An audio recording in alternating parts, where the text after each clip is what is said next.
নমস্কার বন্ধুরা, কেমন আছো? আশা করি তোমরা খুব ভালো আছো। দেখো, তোমার সঙ্গে চিকেন মোমো রেসিপি শেয়ার করবো। দেখো, আমি চিকেনগুলোকে প্রথমেই কুচিয়ে নিয়ে একটু ভিনিগার আর নুন মাখিয়ে রেখে দিয়েছি। আর এদিকে নিয়ে নিয়েছি পেঁয়াজ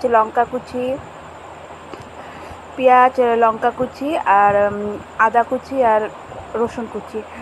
সব রসুন আর আদাটাকে আমি গ্রেট করে নিয়েছি, পেঁয়াজ আর লঙ্কাটাকে কুচি করে নিয়েছি। তা তোমরা দেখতে থাকো। এবার আমি চিকেনগুলোকে মধ্যে অ্যাড করে দিলাম, দিয়ে সবগুলো আমি ভালো করে মাখিয়ে রেখে দেবো। চিকেনটা আমি সুন্দর করে ছোটো ছোটো করে টুকরো করে নিয়েছি। আমি করে নিয়ে নিই, মিক্সিতে পেস্ট করিনি, কারণ তাহলে মুখে একটুও পড়ে না, আমার ভালো লাগে না। একটুখানি বেশ মুখে পড়লে চিকেনটা ভালো লাগে খেতে। তাই দেখো, একটুখানি সাদা তেল অ্যাড করে দিলাম এর সঙ্গে, আর নুন তোর মধ্যে একটুখানি বিট লবণও দিয়ে দিয়েছিলাম।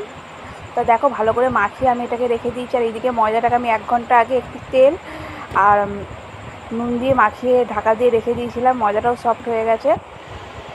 আর এই দেখো, মোমোগুলো আমি সুন্দরভাবে বানিয়ে নিয়ে আমি এইদিকে গরম জল বসিয়ে দিয়েছি। হাঁড়িটা দেখে কেউ কিছু মনে করবে না, একটু ইগনোর করো, কারণ এটা আমরা শীতকালে গরম জল করি, সেই হাঁড়িতেই করছি। আর এইদিকে দেখো, মোমোটা আমি একটা ফুটো থালার মধ্যে নিয়েছি, ছিদ্রযুক্ত থালাটার মধ্যে প্রথমে আমি একটু তেল মাখিয়ে তারপরে মোমোগুলো দিয়ে এই যে ঢাকা দিয়ে দিলাম। ব্যাস 5 মিনিটের মধ্যে আমার মোমো পুরো রেডি হয়ে যাবে। প্রথমে একটু মোমোটা হতে টাইম লাগে, তারপরে মোমো তরকারি হয়ে যায়। দেখো, মোমো পুরো রেডি। কেমন লাগলো অবশ্যই জানিও। বাই।